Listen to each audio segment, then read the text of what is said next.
ঢাকা ৯ আসনে স্বতন্ত্র প্রার্থী হিসেবে মনোনয়ন জমা দিয়েছিলাম। সেটা আপাতত গৃহীত হয়নি। সেই সিদ্ধান্তকে আমরা আপিল করেছি। আপনারা দেখেছেন, রিপোর্ট করেছেন যে একদম ১.৫ দিনের মাথায় প্রায় ৫,০০০ মানুষ স্বতঃস্ফূর্তভাবে আমাদের কে স্বাক্ষর দিয়েছেন, অনেক ভালোবাসা দিয়েছেন, নিজেরাই স্বেচ্ছাসেবী হিসেবে বুথ করেছেন, ভলান্টিয়ারিং করেছেন।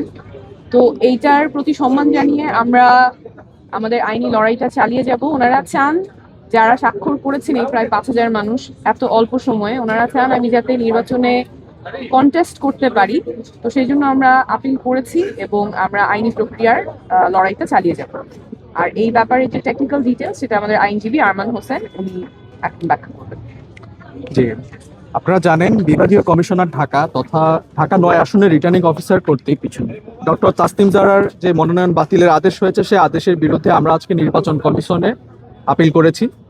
আমরা গণপ্রতিনিধিত্ব আদেশ ১৯৭২-এর অনুচ্ছেদ ১৪ দফা ৫ এবং নির্বাচন পরিচালনা বিধিমালা ২০০৮-এর বিধি ৫ অনুযায়ী আজকে এই আপিলটি দায়ের করেছি।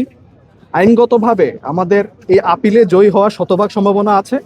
আমরা আইনগতভাবে আশা রাখতে পারি, আমাদের সে আত্মবিশ্বাস আছে যে এই আপিলে আমরা জয়ী হয়ে আসব এবং আমরা প্রত্যাশা রাখি যে এই আপিলে জয়ী হওয়ার মাধ্যমে ডক্টর তাসনিম জারা আবার পুনরায় জনগণের প্রার্থী হিসেবে ঢাকা ৯ আসনে নির্বাচনের প্রতিদ্বন্দ্বিতা করতে পারবেন। ওকে,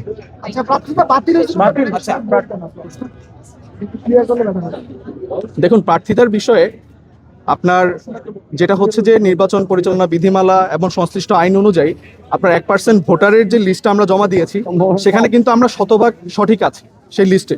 কিন্তু যেহেতু আমরা যে সময় এই ভোটারের লিস্টটা কালেক্ট করছিলাম, যে সময় আমরা স্বাক্ষরটা কালেক্ট করছিলাম, আপনারা জানেন নির্বাচন কমিশনের কোনো ওয়েবসাইট কাজ করছিল না যেখার মাধ্যমে আমরা ভেরিফাই করতে পারবো যে যিনি আমাদের এখানে স্বাক্ষর করছেন উনি আদতে ঢাকা ৯ আসনের ভোটার কিনা।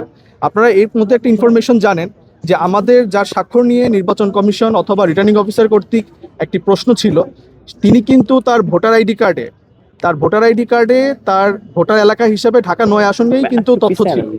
কিন্তু যেহেতু এটা আমাদের ভেরিফাই করার সুযোগ ছিল না, সেই জায়গা থেকে আমাদের এই প্রবলেমটা ফেস করতে হচ্ছে এবং আমরা আশাবাদী খুব দ্রুতই আমরা এই আপিলের মাধ্যমে এই প্রবলেমটা সলভ করতে পারবো এবং লিগালি আমরা পারমিসিবল হব এই আসনে প্রতিদ্বন্দ্বিতা করার জন্য।